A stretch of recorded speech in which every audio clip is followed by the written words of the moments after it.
I'm here today in the library of the Museum of Timekeeping, and I'm going to talk to you about this clock here.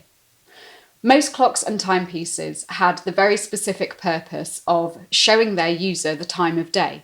But once we get into the Industrial Revolution, a number of clocks took on a secondary function as well, and this is a really nice example of one of those clocks. What makes this clock different is the fact that the entire dial rotates. So rather than having hands which show the time, this dial rotates and there can show you the time of day in that way.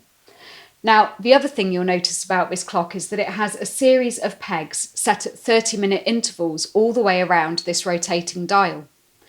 As the dial rotates, each of these pegs lines up with the button on the top of the clock, which can be depressed. And when you depress this, like so, we can see that now that that peg has been depressed, it's clear that somebody has been with the clock during this half-hour period. And this was really the aim of the way this clock was set up.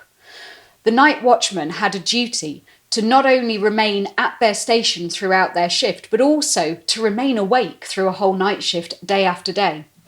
The following morning, when the management team would come in, they would be able to see how many of these had been depressed, and any that had been missed out would lead to having their wages docked, for example, or even worse, to dismissal. This is just one example of this type of clock. Similar were used for prisons, for police stations, for post offices, and many of these were much smaller handheld devices that the staff could carry around with them, depressing buttons at certain points throughout their shift, as demonstrated here.